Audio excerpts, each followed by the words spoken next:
Good question. Congress has the power to do that. Okay, so what happened was Justice Roberts and Chief Justice Hughes left the 6-justice majority in Carter versus Cotter Cole, and then they went over to the other side and they joined a new majority in the decision of NLRB versus Jones and Laughlin Steel, and that was in 1937. So in 1937, the switch in time occurred, and we now had a 5-4 majority in favor of Roosevelt's expanded version of the Commerce Power, and that changed everything. Suddenly, the doors were wide open, and we are living with that today. That transition, more than anything else, led to where we are today. Obama has done some extraordinary things in terms of breaching, jumping new boundaries with his Obamacare, which I'll talk about in a second. But it's hard to overstate how much that changed everything and eroded the Constitution, the Commerce Clause specifically. And then what happened after that, so there were 4 dissenters who were holding to the original understanding of the Commerce Power, and then they quickly would leave the court. Justice Van Deventer would retire in late 1937, Sutherland retired at 38, Butler died in 1939, and the last of the so-called 4 horsemen, McReynolds, retired in 1941. And so in all, Roosevelt was able to change the minds, shall we say, of those 2 justices who switched, and then make a total of 7 judicial appointments over the course of his presidency. And so suddenly you had a whole new court, and they all had this expanded version of the Constitution, meaning we can stretch clauses to meet the needs of the federal government. I mean, they didn't say that, but that's what their decisions said in so many words. You're saying that FDR, who was a socialist, by the way, appointed his lawyers, same way Obama has in the White House. Well, FDR could be a capitalist. He could be, he could have any economic theory under the sun. But the fact that he changed the Commerce Power didn't necessarily mean he was a socialist, but it meant that he was not seeking to withhold the power of the federal government. Because the Congress could regulate commerce now. We'll see what they could do, but they didn't have to regulate it in a socialist direction. Now, his policies obviously increased the scope of government. He was a Fabian socialist inside and out when he was elected president.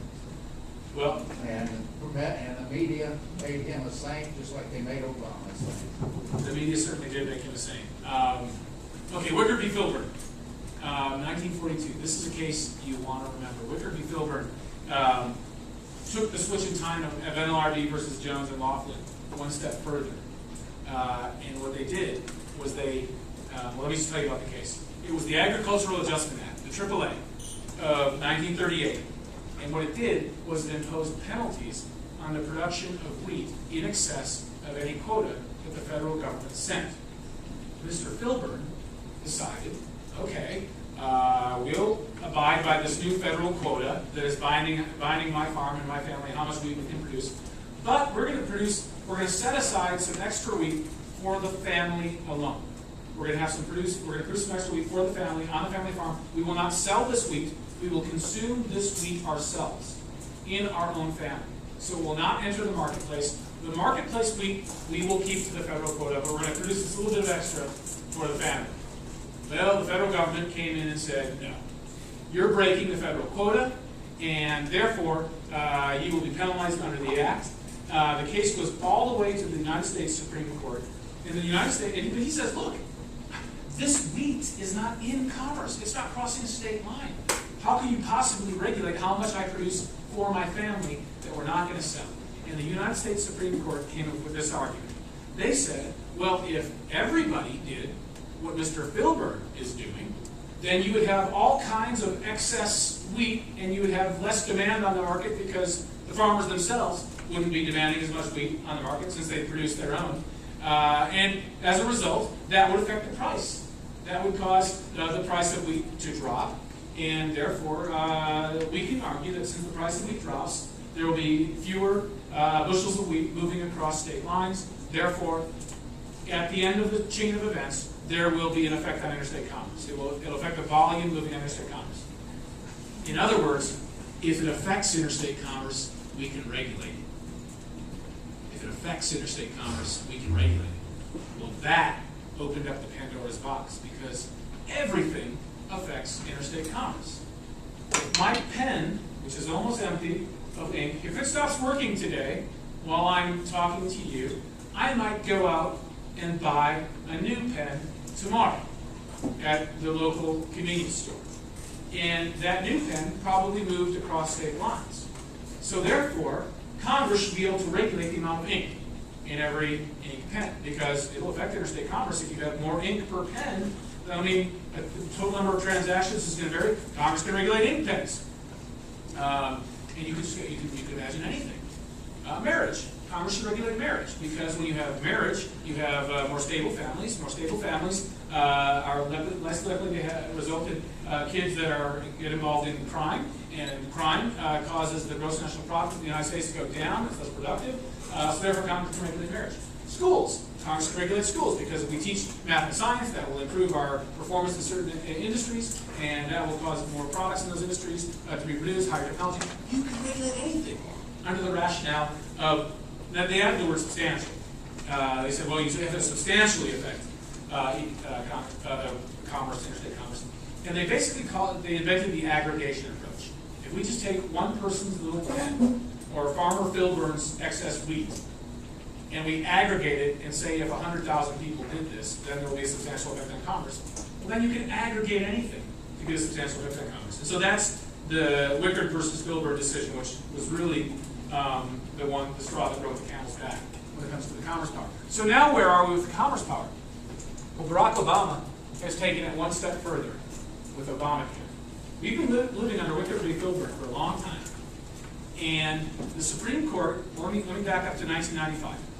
The Supreme Court, from 1937 until 1995, never struck down an act of Congress under the commerce power. In other words, every time Congress tried to regulate something and it was challenged as being beyond the commerce power, the Supreme Court said, go ahead, Wickard versus Filburn. Yeah, that was usually the rationale. Then in 1995, I remember it vividly, it was my final year of law school, the Supreme Court issued the Lopez decision, United States versus Lopez. And in that decision, the question was whether the Gun-Free School Zones Act was constitutional or not.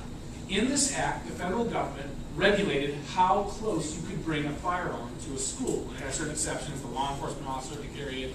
A school, if it was an exhibit for a school project, the gun could come within 1,000 feet of a school. But otherwise, no.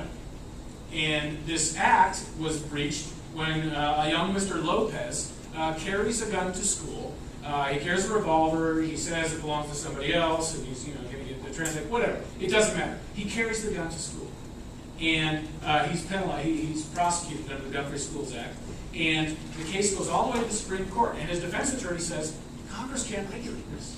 This is beyond Congress's power.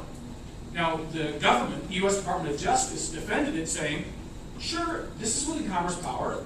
We've been doing this for the past 60 years. Look, if he brings a gun to school, that will cause other students to be distracted by the knowledge that a gun is at school.